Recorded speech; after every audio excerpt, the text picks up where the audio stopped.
Some questions are so fundamental, they just echo through the ages. Today, we're going to dive into two ancient stories that feel, well, surprisingly modern. They offer some really practical wisdom for our lives right now. So let's see what they have to teach us. So let's kick things off with a question I bet we've all asked ourselves at some point. What makes a good deed good? I mean, what's its true value? Is it the amount of money you give? The size of the action? Or is there something, a little deeper at play here? For an answer, we're actually turning to this amazing collection of ancient thought experiments, the Miscellaneous Parables Sūtra. Now, think of it less like some dusty old text and more like, I don't know, a user's manual for the human mind. It's just filled with these short, punchy stories that are designed to really make us think.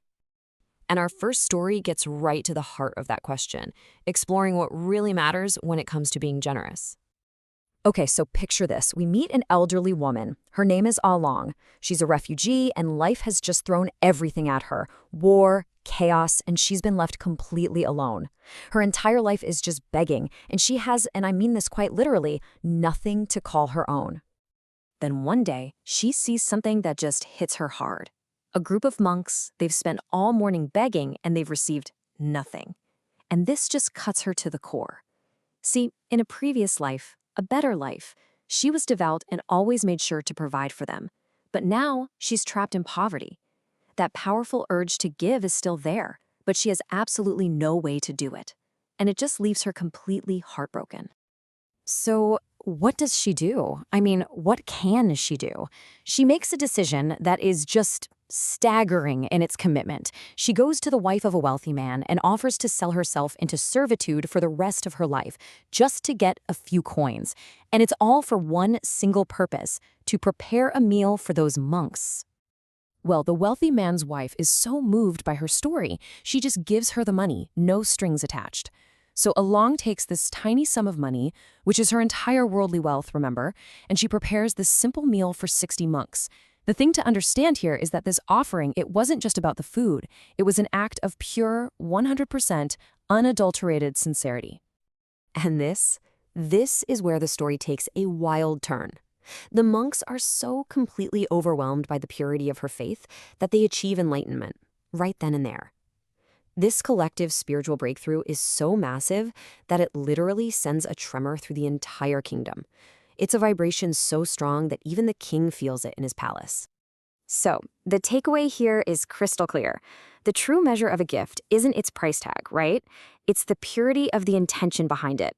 Along's tiny meal, which was fueled by absolute sincerity, had more power than a king's entire treasury.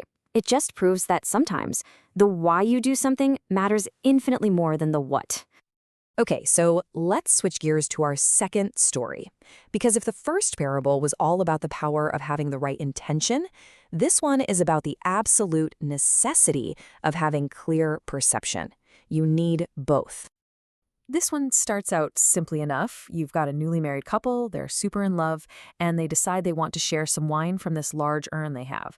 It's a simple, happy, domestic little scene. But things are about to get complicated. The wife looks into the urn to get some wine, and she sees a woman, which is, of course, her own reflection, and she immediately accuses her husband of hiding a lover. So he looks, and he sees a man, his reflection, and accuses her right back. Their argument just spirals out of control. Friends come over, they look in, see their own reflections, and leave totally offended. The chaos only stops when a wise man shows up. He gets the illusion instantly, and he just smashes the urn. The wine spills everywhere, and the people inside, they vanish. Because, of course, they were never there to begin with. And this, right here, this is the core of their entire problem. Their perception was one of betrayal, of deceit, a very real reason to be fighting. But the reality, it was just their own reflections, a simple illusion, a complete and total misunderstanding. They were, and this is the crazy part, quite literally fighting with themselves. And this perfectly captures the story's main point, spoken by the wise man himself. So much of our own conflict, our own drama, comes from this exact mistake. We project an image onto reality, and then we react to that projection as if it were the real thing. So what do these two ancient stories, one about selfless giving, the other about a pretty comical misunderstanding, what do they have to do with us right here, right now? Well, when you put them together, you get this incredibly powerful formula for life. The first story shows the immense power of a pure intention. But the second one shows how easily our perceptions can get twisted. The lesson is that our good intentions can only really work if they're guided by a clear and accurate view of reality. Wisdom isn't some abstract idea. It's the practical skill of seeing things as they actually are. So, what are the big takeaways here? First, that real generosity, it comes from your intention, not from your wallet. Second, that so much of our suffering is self-inflicted, born from fighting illusions that we ourselves create. And that leads to the third point. Wisdom is really just the skill of seeing things as they are, not as we wish they were or fear they might be. And finally, these old stories, they're not just history. They're like mirrors, reflecting these timeless truths about who we are. And that leaves us with one final thought to chew on. The couple in the story, they were fighting a reflection in an urn, but we all have our own versions of that, don't we? So it's really worth asking yourself, what illusion, what projection, what reflection are you fighting with in your own life?